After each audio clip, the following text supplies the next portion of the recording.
मैं एक रिलेशनशिप में आ गया। फिर इस दौरान टाइम भी नहीं दे रहे थे रिलेशनशिप में, तो बहुत लड़ाई झगड़े इतना तो मैं अपने जीवन में किसी से नहीं लड़ाऊंगा। फिर मैंने उनको एक बात बोली थी कि अब ये जो इतने बड़े बड़े सपने देख लिए इनका क्या करना है। देन शी सेड कि put it in a box and burn it. और जो मेरे पिताजी का सपना था कि ऑफिसर बनेगा, वो तो मैं बिल्कुल ही भूल चुका था। फिर आता है रिजल्ट वाला दिन, मैंने अपना रोल नंबर डाला और मेरा नाम। नमस्कार, मेरा नाम है निखिल निमेश और मेरा यूपी पीसीएस 2021 में डिप्टी जेलर की पोस्ट पे सिलेक्शन हुआ है। मेरा होम टाउन आगरा है और मेरे फादर की जॉब दिल्ली में थी, इसीलिए मेरी स्कूलिंग भी दिल्ली में हुई। बचपन से ही मैं पढ़ाई में बहुत ज़्यादा कमज़ोर था। 6th क्लास में मेरी साइंस में कंपार्टमेंट आई, 10th में सोशल स्टडीज़ के अंदर, और जैसे ही ले दे के पास हुए तो महज 54% मेरे 10th में मार्क्स आए और finally I got 49% in my 12th class. और उस 49% पे ये चीज़ फाइनल थी कि जो इंजीनियरिंग मुझे करनी है वो मैं कर नहीं पाऊंगा, और जो मेरा सपना था आर्मी में जाने का, एनडीए में जाने का, जो उसके लिए परसेंटेज चाहिए होती है, वो एसएसबी में जाने का, तो ये इसके लिए परसेंटेज बहुत हाई चाहिए होती है। तो फिर 49% पे तो बिल्कुल भी नहीं होना है। देन आई डिसाइडेड कि मेरे को किसी ने बताया कि आप ना इम्प्रूवमेंट दे दीजिए फिजिक्स मैथ्स में, जो भी आपके सब्जेक्ट्स में आपको इम्प्रूव करना है, तो फिर आप इम्प्रूवमेंट से अच्छे नंबर लेकर आ सकते हैं। मैंने इम्प्रूवमेंट दिया, 1 साल तैयारी करी, ड्रॉप करा 12th के बाद, बट स्टिल नंबर बढ़ने चाहिए थे, लेकिन नंबर हो गए कम। Even I failed in both subjects, maths में भी फिजिक्स में भी। Over the period of time क्या हुआ, इंजीनियरिंग का सपना और बढ़ता गया कि करनी है तो अब इंजीनियरिंग ही करनी है, क्योंकि वहाँ तो जो एनडीए में मेरे को जाना था वहाँ तो नहीं जा सकते हैं। फिर one of my friend suggested कि आप ऐसा करिए कि आप ओपन से 12th दे दीजिए, वहाँ पर आपको दोबारा मौका मिलता है इन अपने परसेंटेज सुधारने का। तो फिर मैंने क्या करा कि मैंने NIOS से 12th दोबारा भरी। फाइनली मेरे I able to get that percentage marks जो कि इंजीनियरिंग एलिजिबिलिटी क्राइटेरिया को पूरे करते हैं। फिर उसी साल मेरा आईपी यूनिवर्सिटी में सिलेक्शन भी हुआ, वहाँ से मैंने अपनी बीटेक परस्यू करी। तो बीटेक परस्यू करी, इस दौरान जो एंट्रेंस एग्ज़ाम थे 3 साल बचपन से, जो मेरे फादर थे उन्होंने कभी हिम्मत नहीं हारी कि, और कभी मुझे डांटा भी नहीं किसी चीज़ के लिए कि आपके परसेंटेज कम आ रहे हैं, आपको फेल हो रहे हो लगातार। तो उनको ये था कि ये मेरा बेटा जो है ये ऑफिसर ज़रूर बनेगा, कुछ भी करेगा लाइफ में लेकिन ऑफिसर तो ज़रूर बनेगा। काफ़ी उनका सपोर्ट रहा, उन्होंने कभी भी मुझे इस चीज़ के लिए कभी नहीं डांटा कि तुम्हारे परसेंटेज कम आ रहे हैं। हाँ, मुझे हर बार दुख होता था कि मेरे परसेंटेज कम आ रहे हैं, लेकिन ये बहुत ही ज़्यादा उनके लिए बड़ा दुख का काम था कि वो इतनी मेहनत कर रहे हैं मेरे लिए, और जो भी उनका बेटा मेहनत कर रहा है लेकिन उसके परसेंटेज नहीं आ रहे हैं। तो फिर हम इंजीनियरिंग फर्स्ट ईयर में गए। इंजीनियरिंग फर्स्ट ईयर में हुआ क्या ऐसा कि 6 सब्जेक्ट का एग्ज़ाम था, 6 सब्जेक्ट में से 3 में मेरी बैक आई। फिर सेकंड सेमेस्टर आया, सेकंड सेमेस्टर में 7 में से 4 सब्जेक्ट में बैक आ गई।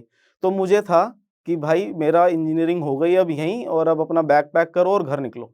फिर मेरी लाइफ में एक टर्निंग पॉइंट आया कि मुझे बीटेक के अंदर कुछ अच्छे दोस्त मिले, और वो दोस्त इतने अच्छे थे कि वो 90% वाले 95% वाले दोस्त थे मेरे, और उन्होंने मुझे ये सिखा दिया कि पढ़ना कैसे है। तो उनके साथ रह के मुझे ये पता लगा कि एग्जैक्टली एक बच्चे को किस चीज़ पे फोकस करना चाहिए और पढ़ते कैसे हैं। धीरे धीरे पढ़ना शुरू करा। थर्ड सेमेस्टर आया, आई cleared all the exam, first semester के भी, थर्ड सेमेस्टर के भी। और फिर फोर्थ ईयर में आते आते जब मेरे दोस्तों ने बहुत ज़्यादा मेरा सपोर्ट करा, जिनको हम जनरल शैतान के नाम से जानते हैं, हमारे ग्रुप का नाम था, बहुत ज़्यादा सपोर्ट करा, और इतना ज़्यादा सपोर्ट करा I got 84% in my final year BTech.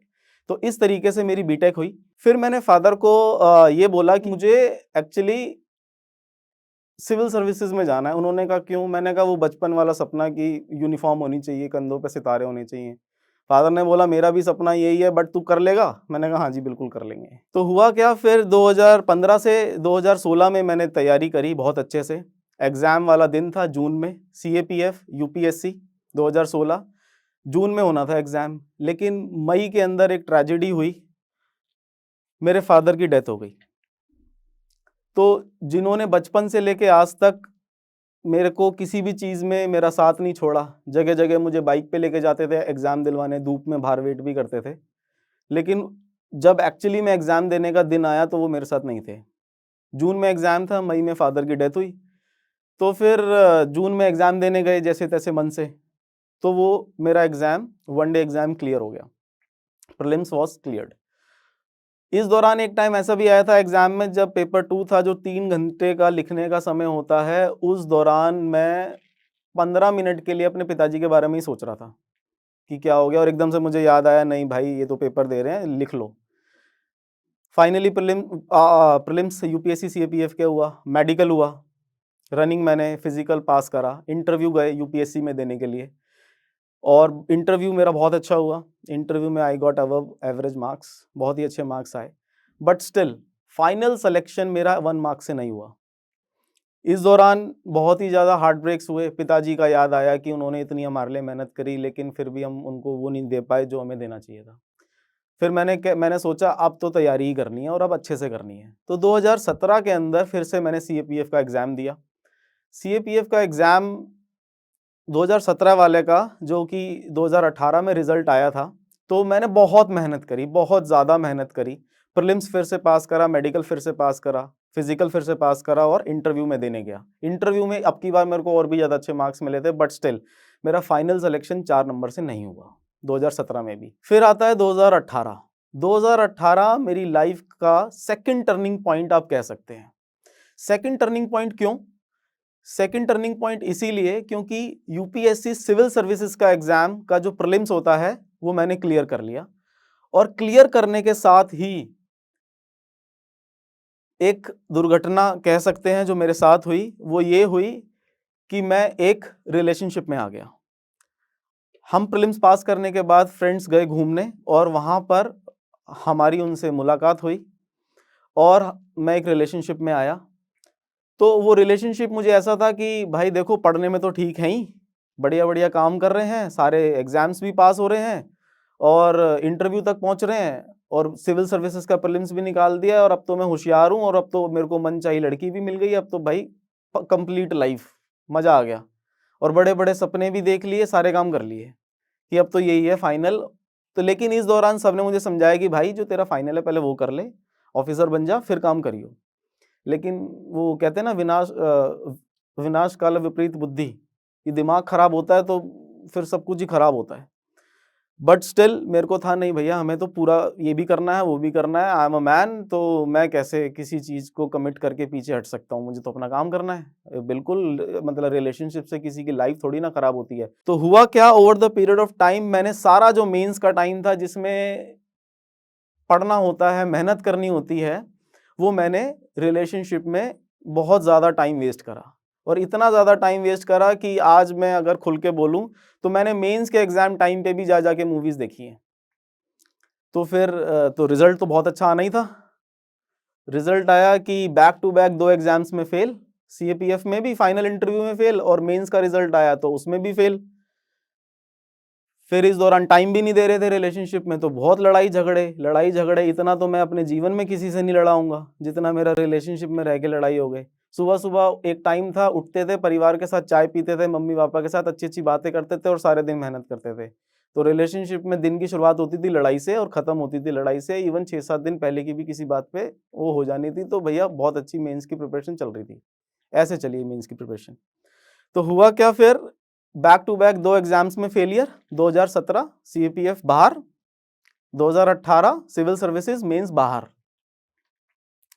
फिर बातचीत चल रही थी तो मुझे पता लगा कि उनका वो किसी और से भी बात कर रही हैं इस दौरान। तो फिर मैंने कहा, ये आप क्या कर रहे हो? कह रही, नहीं नहीं नहीं, I want to focus on my career, तुम अपना देख लो, मैं अपना देख लेती हूँ। मैंने कहा, नहीं ऐसे नहीं होता है, मतलब मैंने अपना इतना इम्पोर्टेंट टाइम दिया है, और अब ऐसे मतलब करना ठीक नहीं है। नहीं, शी सेड कि नहीं नहीं, मुझे नहीं रहना है और मुझे अपने करियर पे फोकस करना है। मैंने कहा ठीक है भाई, कर लीजिए फोकस। तो फिर मैंने उनको एक बात बोली थी कि अब ये जो इतने बड़े बड़े सपने देख लिए, इनका क्या करना है? देन शी सेड कि put it in a box and burn it. मैंने कहा okay, I put it in a box and rest time will tell. तो हुआ क्या, फिर इस दौरान ना तो नौकरी और ना ही घर वालों का विश्वास खो ही चुके थे। इस दौरान सारे फ्रेंड्स दूर हो ही चुके थे, बैंक अकाउंट ज़ीरो, जो भी सेविंग्स थी सब इधर उधर, और नेगेटिव में जितना जाते थे सब मतलब जितना नेगेटिविटी में जा सकते थे सब चले गए। और जो मेरे पिताजी का सपना था कि ऑफिसर बनेगा, वो तो मैं बिल्कुल ही भूल चुका था। उनको जितने किए हुए प्रॉमिस थे वो सब मैं भूल चुका था। किसी की कोई माननी नहीं, कुछ नहीं, कुछ करनी। तो अब मुझे रियलाइजेशन हुआ कि भाई बहुत बड़ी गड़बड़ हो गई है। फिर मैं वहाँ से उनसे फाइनल बात करके घर तक आया और फिर मैंने 1-2 दिन लगाए। बहुत ज़्यादा डिप्रेशन, एंजाइटी के फेज़ में रही कि ये क्या हो गया मेरे साथ। मैं एक ऐसे फेज़ में चला गया कि जहाँ पर मैंने अपनी लाइफ में सबसे ज़्यादा पढ़ाई में मेहनत करी 2018 से 2019, 2019 से 2020 और 2020 से 2021। तीनों चारों साल मैं एग्जाम में किसी भी प्रीलिम्स के अंदर मैं पास नहीं हुआ। गया फेल, गया फेल, गया फेल, मुंह लटका के वापस आ रहे हैं। जैसी प्रीलिम्स का रिजल्ट चेक कर रहे हैं वहां पे रोल नंबर आपका नहीं है। तो मुझे ऐसा लग गया था कि जितनी भी मैंने मेहनत करी है, मैं ओवर द पीरियड होशियार होने की जगह मैं नालायक होता जा रहा हूँ।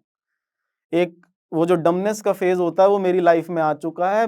मतलब मुझे कुछ नहीं आता है और मुझसे कुछ नहीं होने वाला है। एज भी हो गई थी और इसी बीच रिश्तेदारों की भी बातें शुरू हो गई थी कि इतने सालों से प्रिपेयर कर रहा है, इससे एक एग्जाम नहीं निकला, एक सरकारी नौकरी नहीं ले पाया। अरे भाई 3 सितारे की नहीं लेगा, 1 सितारे की तो ले ले। ऐसे ऐसे करके बातें थी। तो अब उनको कौन समझाए कि भाई क्या कर रहे हैं और क्या हमने किया है। बट स्टिल, जैसे कि एक छोटा सा मैं आपको इंसिडेंट बताता हूँ कि जैसे ही एग्जाम का रिजल्ट आता था प्रीलिम्स का, तो जैसे किसी से मिलने गए तो जो हमारे यार दोस्त हैं या फिर जो भी हमारी एक्सटेंडेड फैमिलीज में है, वो कह देते भाई तेरी नीली बत्ती वाली गाड़ी कहाँ है। तो ये उस टाइम तो बहुत बुरा लगता था। आज जैसे थोड़ा लाइट मूड में बोल रहे हैं, लेकिन उस टाइम रियली बहुत ज़्यादा बुरा लगता था कि नीली बत्ती। तो मैं भी कह देता भाई बहुत आएगी, नीली बत्ती वाली गाड़ी भी आएगी, थोड़ा सा समय रुक जा।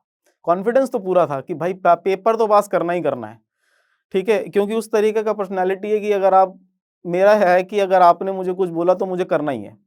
बट स्टिल करेंगे कैसे भाई, प्रीलिम्स ही पास नहीं हो रहा है, एक मौका तो मिले। तो मैं हमेशा अपने फ्रेंड्स को बोलता था यार मुझे एक मेंस लिखने का मौका मिल जाए, चाहे वो मुझे किस दुनिया की किसी भी भाषा में लिखने का मौका मिल जाए। तो फाइनल एग्जाम में घर में बोल के गया अक्टूबर 2021 के अंदर कि mummy this is my last exam. अब मैं कोई इसके बाद कोई एग्जाम नहीं देने वाला हूँ। जो मैं पहले टीचिंग करता था, जो मैंने 15 में सेटअप छोड़ा था, मैं उसको दोबारा से करूंगा, भले ही टाइम लगेगा, अब कुछ पैसे कमा लिए जाएं। हो गई ईगो जितनी भी मैंने सेटिस्फाई करनी थी कर ली। हुआ क्या, 2021 के अंदर अक्टूबर के अंदर एग्जाम देने गए, प्रीलिम्स देने गए, और आके मैंने टीचिंग शुरू कर दी। मैंने कोई मार्क्स नहीं जोड़े, कोई प्रीलिम्स की आंसर की नहीं मिलाई, सब मार्क्स जोड़ दिए मैंने अपने। चलो ठीक है, मुझे कुछ नहीं करना है, मुझे अब टीचिंग करनी है। प्रीलिम्स का रिजल्ट आया दिसंबर के अंदर, मेरा नाम उसमें था। मैंने पीडीएफ चेक करी, मेरा नाम उसमें था। और 5 दिन तो मुझे यही मनाने में अपने आप को लग गए थे कि भाई तुझे मेंस देने का मौका मिल गया है, वापस आ जा। इतना कॉन्फिडेंस बिल्डअप हो गया था कि ये तुझे मौका जो मिल गया है ना, अपनी जितनी भी अंदर भड़ास है वो सारी की सारी निकाल ले इसी एग्जाम में। फिर 2 महीने का टाइम था, पढ़ना शुरू करा। पुरानी मेहनत काम आई, जो मैंने 2016, 17, 18 में की हुई थी, वो सारी मेहनत काम आई। जल्दी से मैंने मेंस का सारा प्रिपरेशन कर लिया। हुआ क्या, मेंस एग्जाम देने गए, वो 4 दिन मैं आज भी बोलता हूँ मेरी लाइफ के सबसे खूबसूरत दिन थे। इवन जो रिक्शे वाले जो भैया मुझे लेके जाते थे, जहाँ होटल में मैं ठहरा, सबका इतना कॉपरेशन था कि बिल्कुल बेस्ट, कि मजा आ गया। कि वो था, मुझे तो ऐसा लग रहा था मेरे लिए ही हो रहा है। हुआ क्या, पेपर दिया, और मेरी लाइफ का सबसे ज्यादा सेटिस्फाइंग दिन 27 मार्च 2022, जहां पर मैंने अपने व्हाट्सएप पे एक स्टेटस डाला, guilt free zone. Guilt free zone क्यों? क्योंकि वो जो इतना 3 साल का, 4 साल का, 5 साल का गिल्ट था ना कि यार मेहनत नहीं करी, पापा के सपने सारे डुबो दिए, वो ये था कि आज मैं उससे मुक्त हो गया। क्यों? क्योंकि मुझे एक चीज बड़ी खाई जा रही थी कि मेहनत नहीं करी। अब अपनी बिल्कुल भड़ास निकाल के मेहनत कर ली, काम हो गया। पेपर का रिजल्ट आया अगस्त के अंदर, फिर मेरा मेंस क्लियर हुआ। 10 दिन बाद मेरा इंटरव्यू था, इंटरव्यू कॉल लेटर आया। घर में मैंने सबको बताया कि मेरा इंटरव्यू है, और मैं इंटरव्यू देने इलाहाबाद चला गया। 25 जुलाई 2022 को मेरा इंटरव्यू हुआ, और वहां पर मेरा इंटरव्यू बहुत अच्छा हुआ। फिर आता है रिजल्ट वाला दिन। रिजल्ट वाला दिन अक्टूबर 2022, 5 बजे से ही मेरे को फादर की याद आ रही थी, और ये सबको पता होता है कि रिजल्ट आने वाला है आज के दिन। तो फिर ऐसा था कि मैं फादर की कुछ पिक्स स्क्रॉल कर रहा था अपने फ़ोन में पुरानी जो हमारे साथ थी, तो देख के जितना मेरे को मन हल्का करना था रो के वो मैंने कर लिया। 1 घंटा खूब अच्छे से ये काम मैंने करा, खूब रोया, खूब फादर को याद करा कि मैंने कहा अब जो है सब यही है। मैं कंप्यूटर खोला, देखा रिज़ल्ट आ चुका था, पीडीएफ खोली। मैंने अपने मन में बोला कि मैं जितना ईमानदार हो सकता हूँ ना, इस एग्ज़ाम के लिए, अपने लिए, अपनी पूरी लाइफ़ के लिए, सब फैमिली वालों की ड्रीम्स के लिए, अपनी मम्मी के लिए, जिन्होंने इतना मेरे लिए सैक्रिफ़ाइस करा, इवन गोल्ड ज्वेलरी भी अपनी गिरवी रखी थी जब हमारी कॉलेज टाइम की फ़ीस भरनी थी। सब याद करा और मैंने कहा आज मेरा दिन है। मैंने अपना रोल नंबर डाला और मेरा नाम वहाँ था। पोस्ट मुझे एलोकेट हुई डेप्यूटी जेलर, और वो मुझे फ़ादर का सपना याद आया जब वो कह रहे थे कि मेरे बेटे के कंधे पे सितारे ज़रूर लगेंगे।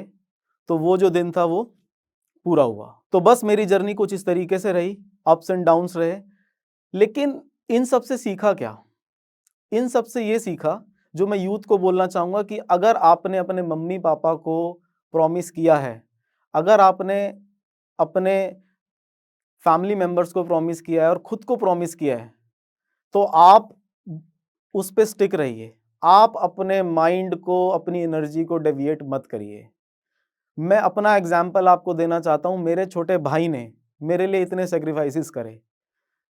हर फैमिली मेंबर ने मेरे लिए सैक्रिफाइस करे, लेकिन मैंने क्या किया? मैंने उनके सबके सपने तोड़े। इवन मेरे भाई ने भी मुझे बोला था कि ये सब मत कर, बट स्टिल नहीं माना। लेकिन अब ये है कि अब सारे खुश हैं, सिलेक्शन हो गया है, बट स्टिल वो मैंने जो टाइम खराब करा वो तो कभी वापस नहीं आएगा। तो यही है कि आप एम के लिए अपने लगे रहिए, सिलेक्शन आपका ज़रूर होगा, और अपने सिर्फ़ और सिर्फ़ जो भी आपके फैमिली मेंबर्स के और आपके सपने आप उसे पूरा करिए। बहुत ज़्यादा इम्पोर्टेंट है, बहुत ज़्यादा इम्पोर्टेंट है। जाते-जाते मैं सिविल सर्विसेज़ एस्पिरेंट्स को एक ही एडवाइस देना चाहूँगा कि जो भी आपने एम करा है, उसके लिए पूरी मेहनत करिए, क्योंकि ये सिर्फ़ आपके सपने नहीं हैं, आपकी पूरी फैमिली के सपने हैं और सोसाइटी को आपसे बहुत ही ज़्यादा उम्मीद है। तो इसी के साथ जय हिंद, जय भारत।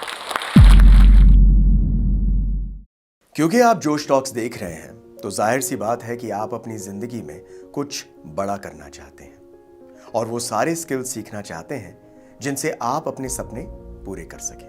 और आपके इन्हीं सपनों को पूरा करने में मदद करता है जोश टॉक्स का इंग्लिश स्पीकिंग ऐप, जिसमें हम आपकी मदद करते हैं उन सारे स्किल्स को सीखने में जिनसे आप बाकियों से आगे बढ़ सकते हैं। चाहे इंग्लिश बोलने में कॉन्फिडेंस और फ्लुएंसी की कमी हो या पर्सनालिटी डेवलप करने में परेशानी हो रही है, इस सब के लिए आपको वन स्टॉप सॉल्यूशन हम देना चाहते हैं और इसका नाम है जोश टॉक्स इंग्लिश स्पीकिंग ऐप। तो इंतजार किस बात का है?